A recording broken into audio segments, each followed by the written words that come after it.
Alerta Geral.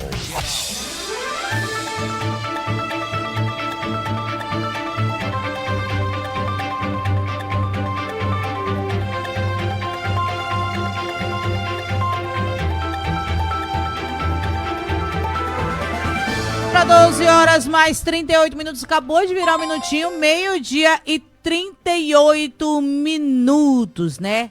Nas últimas semanas a gente ouviu falar muito sobre paralisação, sobre greve, paralisação por parte das escolas do ensino do Estado e greve por parte das universidades federais. A gente está recebendo aqui nos nossos estúdios agora a Nádia Freires, ela que é técnica em assuntos educacionais, Michele Guerra, psicóloga, e Andréa Fernandes, técnica administrativo da UFC Campus Vale do Jaguaribe, né, Campus Russas, para falar um pouquinho a respeito dessa greve, como se iniciou, se tem período para terminar, quais são as categorias que são afetadas, quais são as reivindicações, se já existe negociação e a que pé está tudo isso. Então a gente vai bater esse papo com elas aqui de forma para esclarecer principalmente aos estudantes, aos familiares dos estudantes também, até por questão de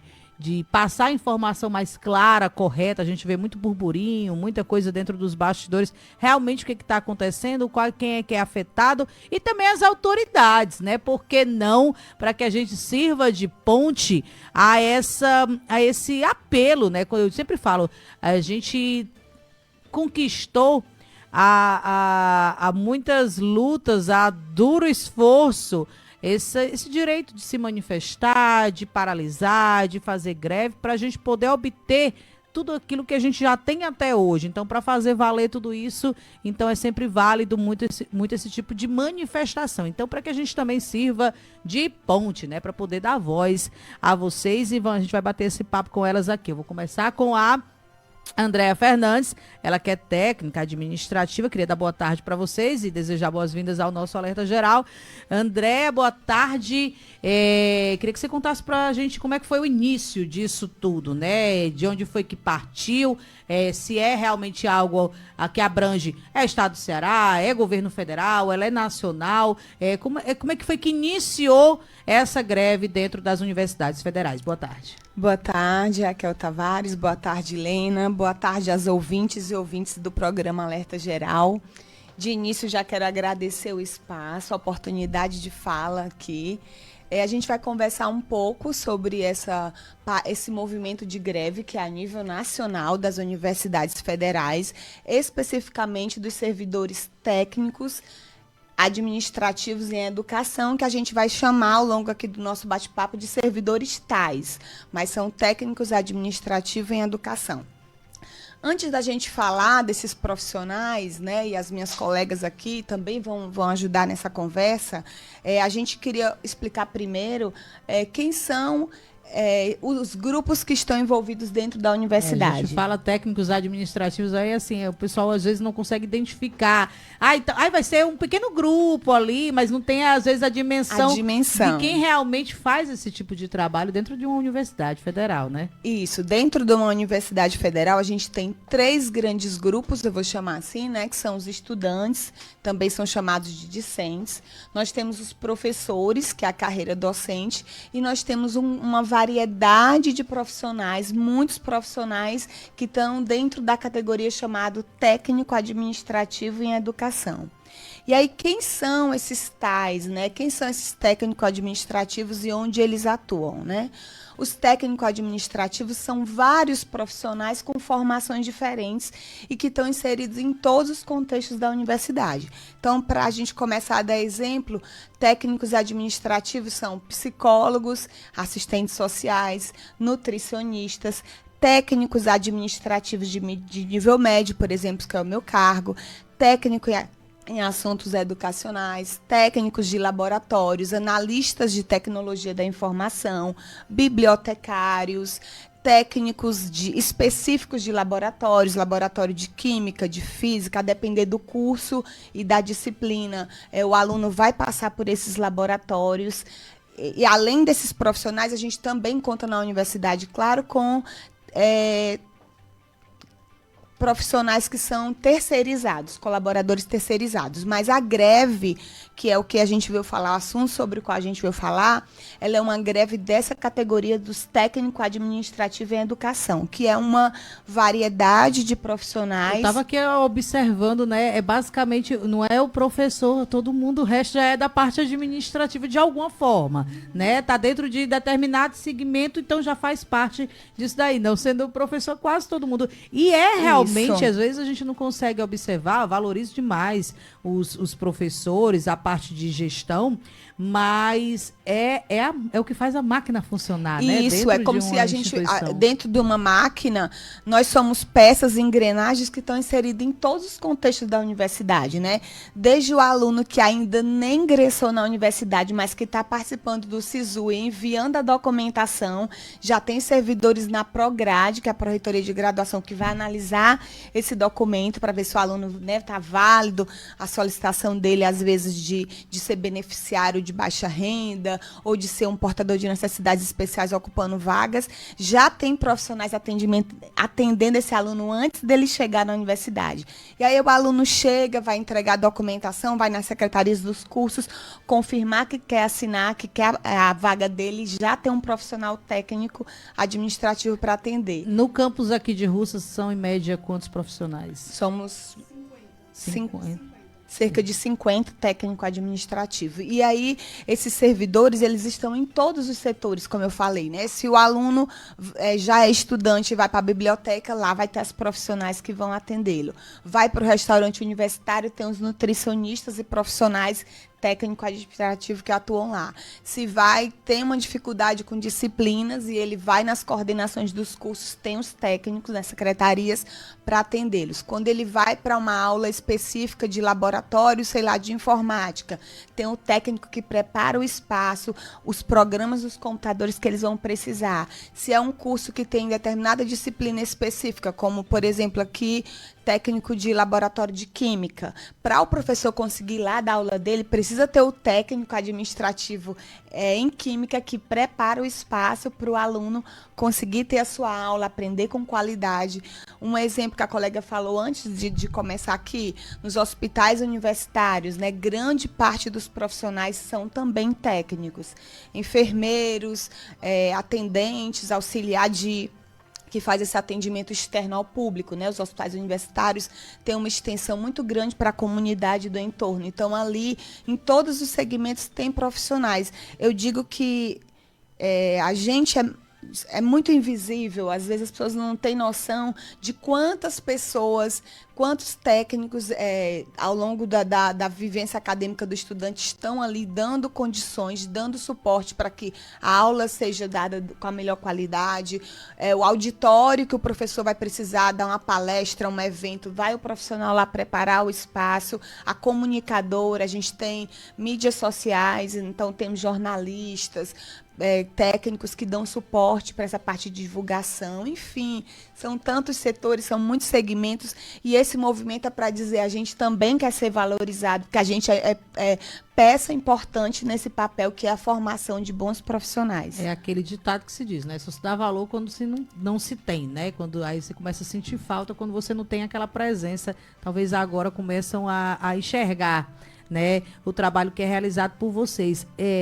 A partir de quando, né? Tem quanto tempo foi que começou essa greve, que foi idealizada essa greve? E eu tenho uma dúvida muito grande, né? Assim, porque acho que foi 2019 que houve uma greve, uma paralisação, 2018, 2019 por aí, e se tem alguma ligação, se são algum tipo das mesmas reivindicações, né? A gente vê que o pessoal sempre leva muito pro lado partidário, pro lado político, e aí muita gente falando, vão fazer a mesma coisa, não ia melhorar agora, então tudo, o que está sendo reivindicado agora e desde quando foi que começou isso? Isso, eu vou passar a falar para as minhas colegas, porque elas vão fazer um contexto histórico para a gente entender por que a gente chegou a esse ponto. Era o último ponto, né? A gente gente não está de férias, greve não é férias, a gente está atuando, a gente está fazendo manifestação, a gente está indo para a universidade todos os dias, então as colegas vão explicar melhor esse movimento. Muito bem, deixa eu falar aqui agora com a Michele Guerra, ela que é psicóloga, né, e vai contar um pouquinho pra gente a respeito desse contexto histórico, né, até porque a gente, eu comecei eu tive conhecimento dessa greve através da UFES, engraçado, né, começa de lá, e aí eu procurei a gente procurou informação dentro das redes sociais da nossa UFC, e aí recebi a informação, e há muita dúvida, e muitos comentários, né, às vezes o próprio estudante não tem conhecimento daquilo dali, o pessoal leva muito, como eu disse, pro lado partidário, também leva muito pro lado pessoal, né, sempre diz assim, só quem vai ser prejudicado é o aluno, e não entende a finalidade daquilo dali, que na verdade acaba sendo até para eles, né? Quem vai receber o resultado final dessa benfeitoria, que eu não sei ainda qual vai ser, você vai explicar, mas é o estudante, né, que está dentro da faculdade. Então, explica para a gente direitinho, Michele, boa tarde, seja bem-vinda. Obrigada Raquel, obrigada Lena. Boa tarde para todos as ouvintes e os ouvintes aqui do programa. Bem, né, como já foi apresentada, meu nome é Michele.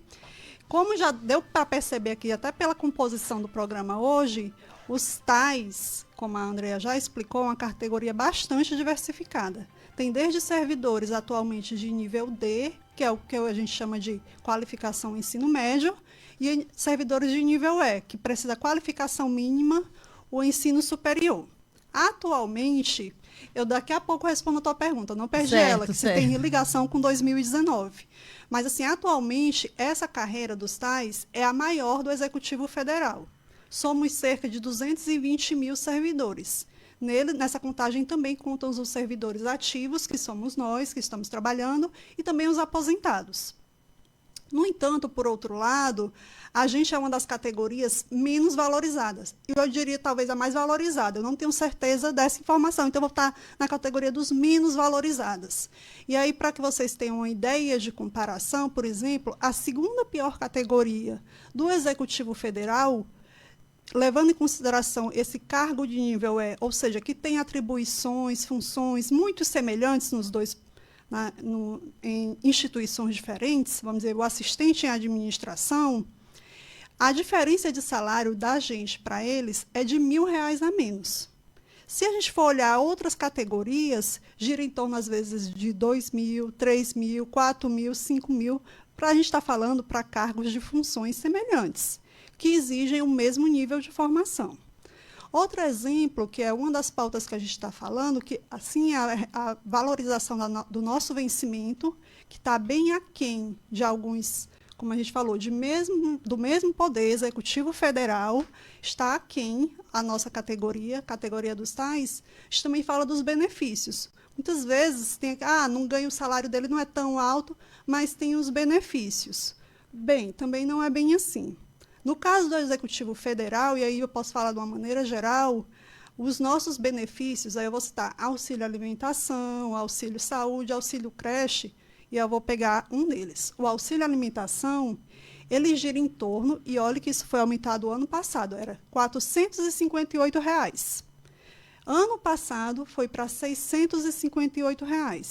Se a gente entrar lá no site do TSE, o valor do auxílio alimentação deles é R$ 1.390 alguma coisa, ou seja, R$ 1.400. Eles recebem o dobro da gente, mais do que o dobro na realidade. Então, é uma desvalorização em diversos aspectos. E o que é que isso resulta? E também a gente não pode deixar de dizer que, além de tudo, é uma das categorias que tem mais qualificação.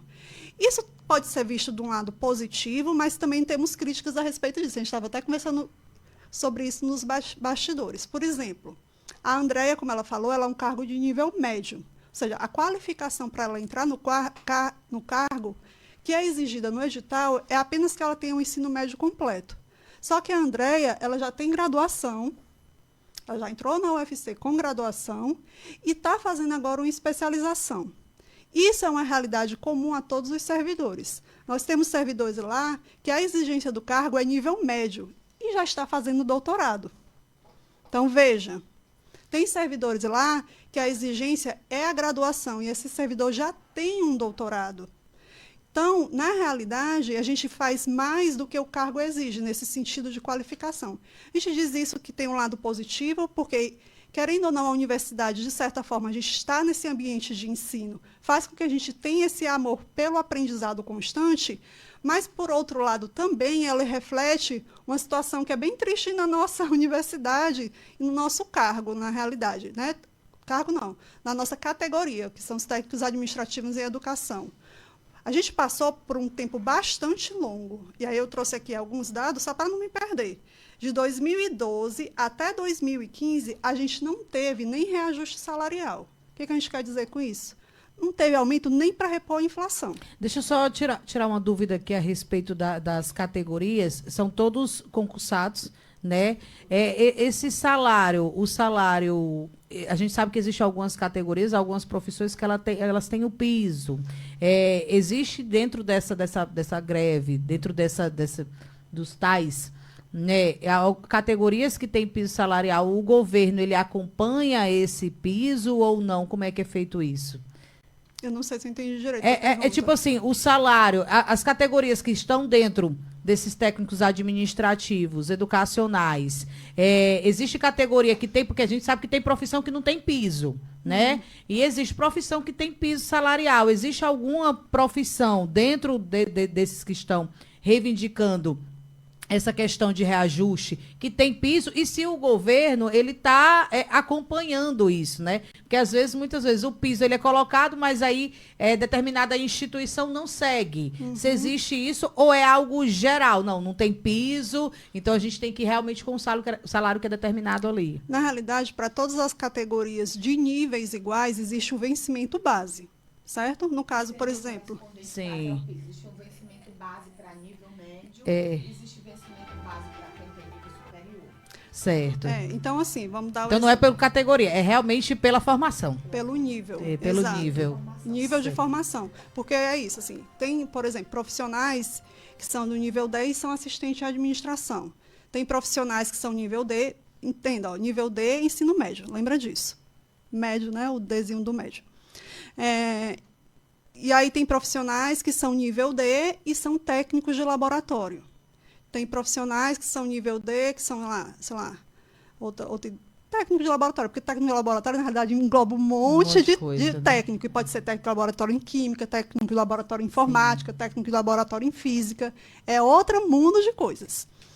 E aí, se a gente for pegar um exemplo, como eu estava falando, a respeito do nosso salário, para a categoria do nível D, que a gente está usando como parâmetro, que é o pessoal que entra com o ensino médio, com a exigência do ensino médio. Eu vou fazer essa correção, como eu disse, porque a maioria entra já graduado, com especialização, às vezes até mestrado, doutorado, enfim. De 2012 a 2015, a gente não teve nenhum reajuste da inflação. Zero de aumento. Zero. Nadinha. De 2015 para 2016, teve um pequeno aumento, de pouco mais de R$100. 2017 a 2023, de novo, nós ficamos com zero aumento. O que eu estou dizendo é que a gente nem sequer teve o reajuste de inflação. Zero aumento mesmo. Enquanto isso, e aí, claro, a gente sabe que ainda assim o nosso salário é um pouco melhor do que o salário mínimo, ainda. Mas nesse período, de 2012 a 2024, o salário mínimo mais do que dobrou. E o nosso teve um aumento, vamos lá, em torno de R$500. Então, há uma desvalorização muito grande da nossa categoria. Ano passado, o governo, sim, teve um ajuste, para ser bem honesto, de 9%. Mas foi para a categoria dos tais, são os técnicos administrativos em educação, especificamente, não.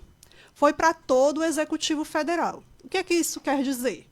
Que aquele servidor executivo federal que ganha 30 mil, quando teve vamos arredondar os valores, quando teve 10% de aumento, ele teve um acréscimo de R$3.000. A gente que gira em torno, né, como eu disse, eu estou levando em consideração o nível D, que gira em torno de R$2.500, a gente teve um aumento de R$250. Então, há uma disparidade, há uma desigualdade muito grande entre os diversos servidores do Executivo Federal. E aí chama a nossa atenção que, recentemente, a ministra de Gestão e Inovação falou a respeito que deveríamos levar em consideração a diversidade brasileira, as desigualdades, e, no entanto, ela nos faz uma proposta bem aquém desse discurso. Porque se ela está dizendo, falar em diminuir desigualdade, como é que ela faz uma proposta, e aí, assim, que eu digo, ela, como representante do Executivo Federal, uma das, né? A ministra. Ministra da Gestão e Inovação. E aí eu estou citando nesse balaio também o ministro da Educação, Camilo, o próprio governo federal.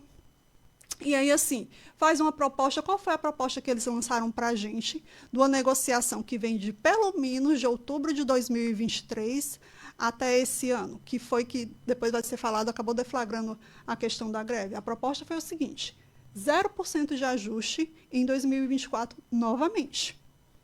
0% de ajuste. E, para 2025 e 2026, 9% de ajuste. Mas não é 9% em 2025 e 2026, não. É 4,5% em 2025 e 4,5% em 2026. Aí a gente tem que fazer a comparação de novo. Teve ajuste em diversas categorias do Executivo Federal.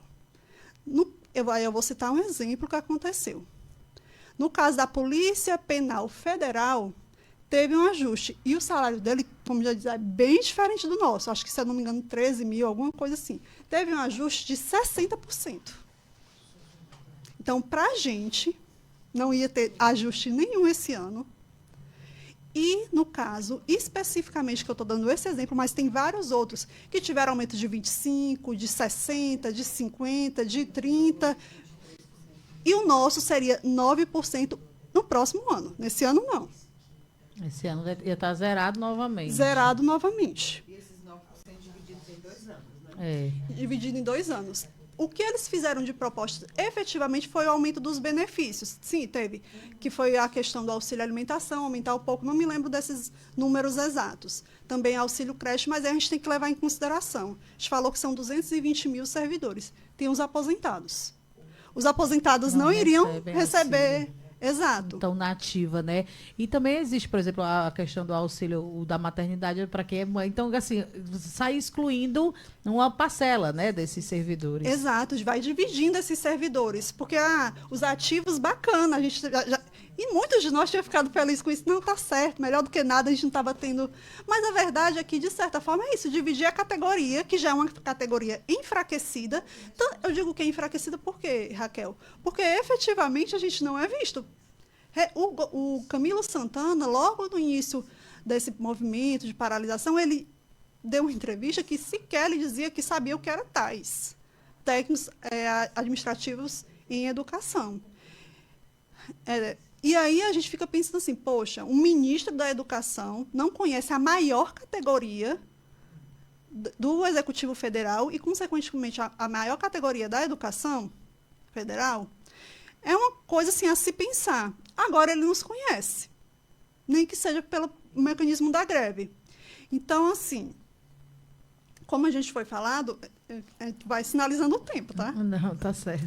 E aí teve esse período, como eu disse, de 7 anos sem ajuste, teve negociação desde 2023, e o que é que isso ocasionou? Hoje, cerca de 50 universidades estão em greve, não é paralisação, é aí a diferença. Em 2029, mais ou menos, ainda na época 2019... A Maria, tá vendo para ver no futuro. Esperamos futuro melhor. Mas, assim, a gente teve, na realidade, paralisação, não foi greve. Porque realmente estava tendo um contingenciamento de verbas para universidades. Então, nessa época, a gente não estava lutando pelos nossos direitos enquanto servidor, não. Né? Exatamente. A gente estava lutando pela própria estrutura da universidade. Porque teve universidades, por exemplo, que não tinha verbo suficiente para pagar energia, para pagar, enfim, papel higiênico, enfim, a própria coisa básico, mesmo, né? Estrutura da universidade. Hoje, sim, nós estamos lutando pela nossa categoria. Porque se diz que nós devemos valorizar a educação, entendemos, sim, que se valoriza a educação na medida que a gente valoriza os servidores que trabalham na educação. Como é que você valoriza sem levar em consideração quem efetivamente coloca a mão na massa, como a Andréa já falou? Então, se trata-se um pouco disso. E também os institutos federais, né, também estão no indicativo de entrar em greve, por todo esse cenário que a gente te falou. É uma categoria desvalorizada, muitos de nós... acho que você vai falar, né, sobre a rotatividade, essas coisas. Então, eu vou passar a palavra à Nádia, para que eu acho que eu já falei talvez um pouco demais, para que ela fale um pouquinho a respeito disso. Não, 2019 não tem relação com esse movimento de hoje. Naquela época, a gente estava lutando, vamos dizer assim, para manter a universidade de portas abertas. Hoje, a gente está lutando pela nossa valorização enquanto trabalhadores da educação. E é interessante, né? Mesmo sem ter ligação nenhuma, quando você fala de equipamento de educação físico, e quando você fala de equipamento de educação humano, né, que são os profissionais, tudo vai relacionado aos estudantes, né? No final, quem vai ser beneficiado, o resultado final sempre recai. Então, acho que é muito importante, independente da manifestação, ela ser o objeto da manifestação, ou seja, o equipamento, o recurso, né, que vai para manutenção, ou o recurso que vai para manutenção do material humano, né, que são vocês. Os estudantes também participem disso, né? É sempre muito importante esse chamamento, porque afinal eles que estão usando daquele produto ali e precisam de qualidade nisso. Deixa eu falar aqui com a Nádia. A Nádia, né, técnica em assuntos educacionais, também que vai falar um pouquinho para a gente como é que está funcionando tudo isso. Nádia, boa tarde, seja bem-vinda ao nosso alerta. Boa tarde, Raquel, boa tarde a todos os ouvintes. Nossa, né? Ela é pequenininha, né? Quando ela fala, a voz... Eu fiquei, nossa... Bom, boa tarde a todos. Gostaria de agradecer antecipadamente o espaço, né, aqui no programa. Como já foi apresentado, eu sou técnica em assuntos educacionais, eu estou no campus de Russas desde 2018. E aí, para a gente seguir um pouco com a fala das colegas, né, para tratar desse assunto de greve, diante desse cenário que foi apresentado aqui por elas, né, um cenário de desvalorização da carreira dos tais, não somente do ponto de vista de salários, né, como já foi colocado. Nós temos as piores remunerações dentre as carreiras do serviço público do Executivo Federal. Os nossos salários estiveram congelados nos últimos anos. Este ano, a proposta apresentada pelo governo, ela prevê nenhum reajuste para o ano de 2024, né, sendo que a gente acumula aí anos e anos de perdas salariais, de perdas inflacionárias que não foram repostas. Mas também uma desvalorização do ponto de vista do pouco reconhecimento da nossa categoria dentro das universidades, né? Como as colegas já colocaram aqui no início da fala, Andréia, nós estamos presentes em diversos ambientes da universidade, né? Nós estamos presentes nos laboratórios, estamos presentes nas secretarias administrativas, nos setores que cuidam da infraestrutura da universidade, enfim, é uma gama de serviços que são realizadas pelos técnicos administrativos em educação e muitas vezes nós nos tornamos invisíveis dentro desse espaço, certo? E aí, diante desse cenário de desvalorização como um todo da nossa carreira, da categoria, as pessoas não se sentem motivadas, não são motivadas a permanecer na carreira, né? Então, a saída dos servidores tais para outras carreiras ela é muito frequente. A gente tem dados bem preocupantes aí dos últimos anos. Para exemplificar, em 2023, a taxa de evasão da carreira tais chegou a algo em torno de 70%. O que significa esse número? Olha, na prática, significa que de cada 10 servidores que passam no concurso, que começam a trabalhar nas universidades, apenas 3 permanecem. Até porque, né, pelo que eu ouvi aqui, vocês vão se formando, buscando mais aprimoramento, né? Começou com nível médio, aí vai para a graduação, após o mestrado, até doutorado, como vocês mesmos disseram. E se a carreira ela não é proporcional a isso, você vai buscar algo melhor, né? Isso, se não é valorizada, né, o comum é que as pessoas busquem algo melhor, uma carreira mais valorizada. Então, assim, esses 7 servidores, eles saem do exemplo que eu falei anteriormente, eles saem para carreiras mais vantajosas, né? Logo nos primeiros anos de carreira, eles saem do PPC-TA e vão para outras carreiras. Carreiras mais vantajosas, carreiras mais reconhecidas. Então, elas vão para outros órgãos do próprio Executivo Federal, elas vão para o Poder Judiciário, para o Poder Legislativo, até para outras esferas administrativas, como o próprio governo do Estado, né, porque, a depender do cargo, é mais vantajoso ir para o Estado do que permanecer no serviço público federal, ao contrário do que muita gente pensa, e até mesmo para a iniciativa privada, né? Então, em busca de melhorias para a carreira, foram iniciadas negociações aí no ano de 2023, como a Michelle já colocou. No entanto, até o momento, nós não obtivemos uma resposta desejada pela categoria, né? A resposta do governo, como a Michelle já falou, foi um reajuste de 0% para o ano de 2024. Então, não é a resposta que a gente considera, que a categoria considera justa dentro das reivindicações que foram apresentadas ao governo, né? E aí é importante ressaltar que a greve é um direito nosso, enquanto trabalhadores, né? Porque a gente entende que as nossas reivindicações são legítimas, são importantes. Só que, por outro lado, a bem verdade é que a gente não gostaria de estar em greve. A gente não gostaria de estar em greve, né? Nós fomos levados a deflagrar essa greve porque as negociações com o governo, embora o diálogo esteja acontecendo, as negociações não avançaram. Como eu disse, não tivemos propostas justas, que nós consideramos justas, que a categoria, que as representações sindicais considerassem justas, né? E para ter começado essa conversa, esse diálogo em outubro, não foi? Outubro do ano passado, acho até que a greve ela demorou a acontecer, houve muita tentativa, né? Exatamente. Demorou porque as mesas de negociação, existem mesas de negociação, grupos de trabalho que estão discutindo a carreira, que estão discutindo orçamento, e as reuniões estavam acontecendo com uma certa morosidade, mas estavam acontecendo. Então, quando veio essa resposta de 0% de reajuste, né? Sem previsão de nenhuma flexibilidade em relação a essa proposta que realmente foi o ápice assim, para que a greve fosse aprovada dentro da categoria, tá certo? Então, assim, falando especificamente da greve, é o nosso último recurso nesse momento. Queria deixar bem claro, né, para todos que estão ouvindo. E é bom lembrar que a greve, ela também pode ter efeitos negativos para a gente, enquanto servidores. Por isso que eu estou dizendo que a greve é o nosso último recurso, né? A gente vai ter que lidar com o acúmulo de trabalho na volta das nossas atividades.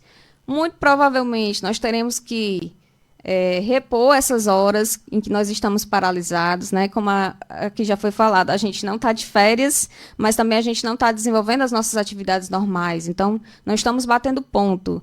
Então, muito provavelmente nós teremos que repor essas horas. Isso vai depender muito da negociação dos sindicatos, do comando de greve com a reitoria da UFC, e assim acontece também nas outras universidades. Assim, contudo, os tais resolveram assumir todos esses riscos, porque a gente acredita que é urgente essa necessidade, né, de buscar esse reconhecimento e essa valorização para a categoria. Então, por tudo que foi apresentado aqui, pela fala das colegas anteriormente, e entendendo que a gente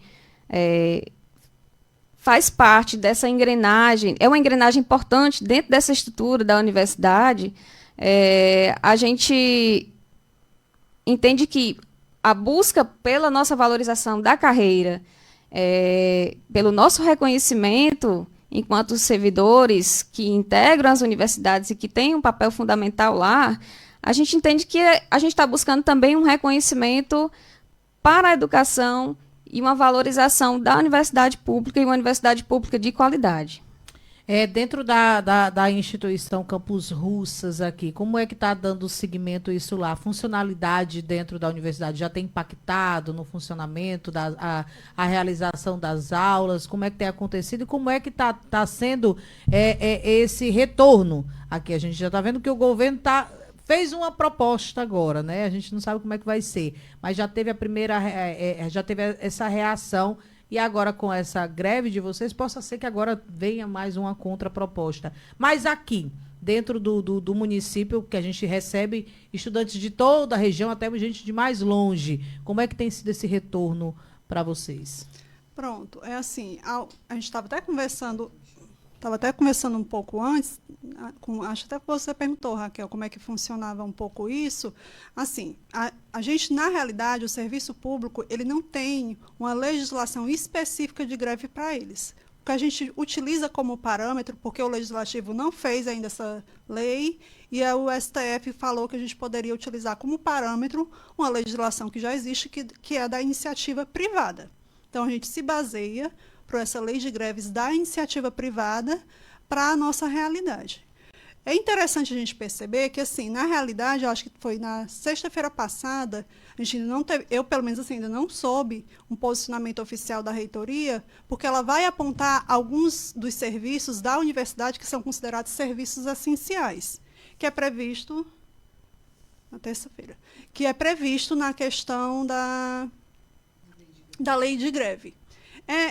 Eu digo que é interessante por quê? Porque ao mesmo tempo que a gente é desvalorizado, é invisibilizado, às vezes até dentro da própria universidade mesmo, e talvez a gente tenha a nossa parcela de responsabilidade. Serviço essencial, né? É aquele negócio. Na hora da valorização ele não é visto, né? Mas na hora de ser dito como serviço essencial, que não pode parar, né? Aí Exato. ele é lembrado. Exato. E, assim, parte dos servidores, eles estão paralisados, digamos, 100%, mas alguns servidores, a gente pode dizer que aqui no campus de Russa a adesão foi por volta de 70% a 80%, ou seja, realmente a maioria dos servidores aderiram à greve.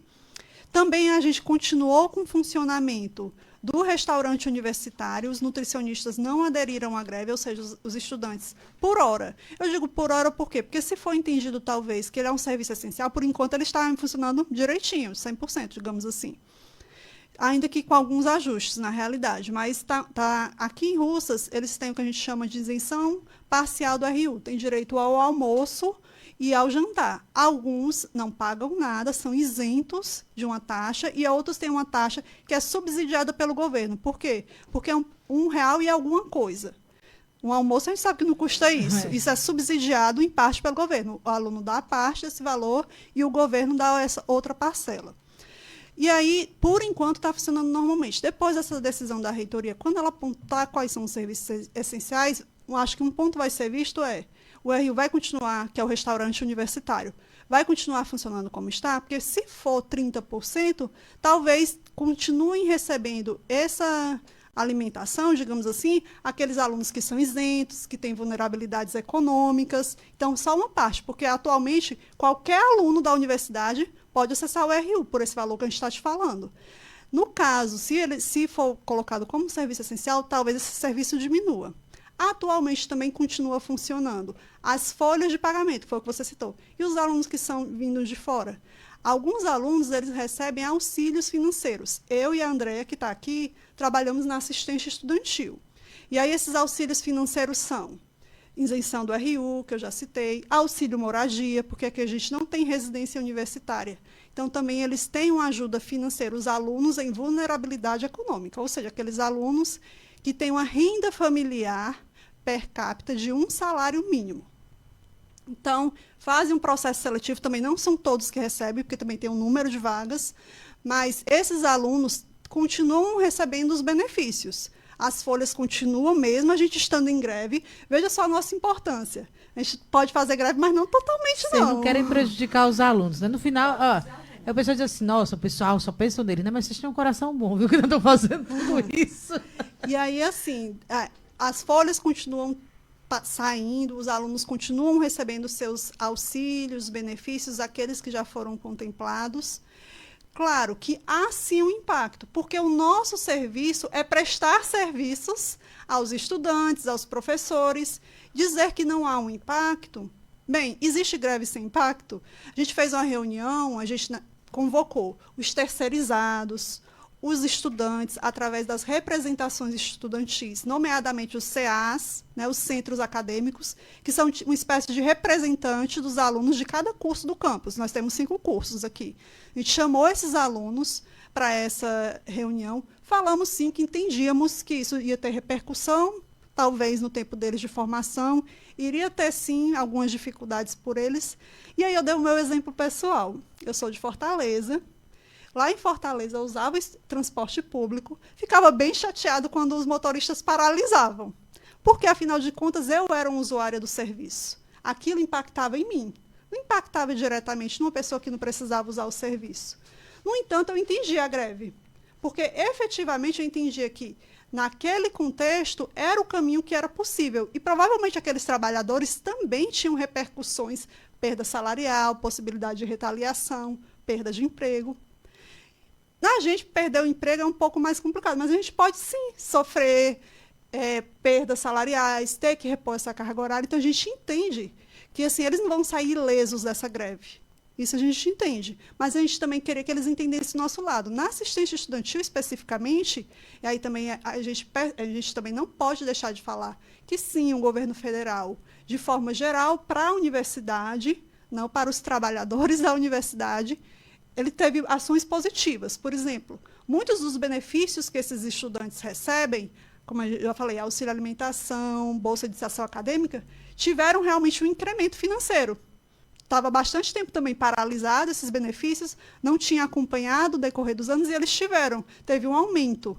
A gente vibrou demais quando isso aconteceu. Então, assim, a gente vibrou e a gente espera que, de certa forma, eles entendam a nossa luta. Reciprocidade para vocês, né? Porque agora é a nossa vez. A gente também precisa, até os colegas às vezes falam, a gente faz o que a gente faz com amor, mas não por amor. A gente precisa receber um salário digno e, enfim, compatível com a nossa qualificação, com o nosso esforço, com a nossa dedicação a esses alunos. Alunos, alunas e professores e, na realidade, toda a comunidade. Porque, como a Andrea falou, a gente, na realidade, atende, inclusive, pessoas que nem sequer entraram na universidade. Já entram em contato com a gente assim, eu quero saber como é que é o auxílio, nem fez o Enem ainda. Aí tem residência universitária, tirar dúvidas, eles entram em contato com a gente. Os próprios familiares, eu acho que os familiares também, entram em né, contato com a gente, querem saber informações. Então, assim, na realidade, a gente entende que isso pode sim impactá-los, mas efetivamente impacta porque o nosso trabalho é importante. Impacta porque a gente faz coisas com o objetivo, sim, de alcançá-los. Gente, a gente está com o nosso tempo estouradíssimo aqui, a gente acaba se empolgando e se envolvendo e tirando as dúvidas também, que eu acredito que possa ser de quem está acompanhando a gente. Eu queria que vocês agora fizessem as considerações finais. Se eu tiver esquecido de questionar alguma coisa, vocês podem ficar à vontade agora durante esse espaço. Helena, me dá quantos minutos? 5 minutos para vocês encerrarem a fala de vocês. Tudo bem. Então, assim, a gente queria pedir o apoio mesmo, né, da comunidade acadêmica, da sociedade, da imprensa, para fortalecer esse movimento, tornar ele mais forte, para acabar o mais rápido possível, né, Michele? Para que tenha um mínimo de impacto, mas esse impacto, como a Michele bem frisou, tudo dentro da responsabilidade, né, do bom senso, seguindo as recomendações judiciais, enfim, tentando minimizar o mínimo possível na vida dos estudantes. Mas a gente precisa desse apoio, esse apoio da comunidade, por melhores condições de trabalho, por valorização da nossa carreira, que é também uma defesa pela educação, de um modo geral. E aí a gente queria só deixar aqui o nosso perfil no Instagram, para quem tiver interesse, puder lá seguir. Lá a gente está alimentando com todas as nossas atividades que estão sendo realizadas nesse período de greve. Nós temos montado agendas semanais com atividades diversas, então quem puder seguir, a gente agradece. O IG é tas.ufc Russas. Muito obrigada. Pronto, gente. A gente queria agradecer a Raquel, a Lena, os e as ouvintes. E esperamos contar com o apoio de vocês. Entendemos, sim, que uma greve traz consequências, mas também a gente quer que essas consequências sejam minimizadas. E, para isso, também é necessário que esse tempo de greve seja pequeno. Então, se o governo nos atender, pelo menos, vamos dizer, minimamente de uma forma justa, eu acho que essa greve tende a ter um tempo menor. A Nádia não falou, mas eu também vou salientar, além da questão da evasão, que foi falado, isso prejudica, por exemplo, a continuidade dos serviços, faz que, às vezes, o servidor tenha que passar por todo um processo de seleção, captação, treinamento, adaptação, que a gente sabe que acontece. Não é assim, você não entra e não vai saber fazer seu serviço logo de cara. Como isso, de certa forma, atrapalha a continuidade do serviço, essa grande evasão que há no serviço público, no Executivo Federal, entre os tais, especificamente. E também é uma categoria, a categoria do Executivo Federal onde há mais taxa de adoecimento. Porque a gente percebe, como ela falou, Se tem uma taxa de evasão tão alta, acaba que os profissionais, muitas vezes, que ficam, são sobrecarregados. E aí também há uma taxa de adoecimento bastante elevada, e isso faz com que, de certa forma, o serviço, sim, se eu ficar doente efetivamente, eu vou ter que me ausentar. E aí? Então, assim, são alguns pontos de reflexão que a gente queria trazer aqui para vocês. Agradeço demais e vou passar a palavra para minha colega Andréa. Tentar ser bem rápida, só agradecer mais uma vez, Raquel e Helena, obrigada pelo espaço, obrigada aos ouvintes, os ouvintes que nos acompanharam, aos familiares, aos estudantes.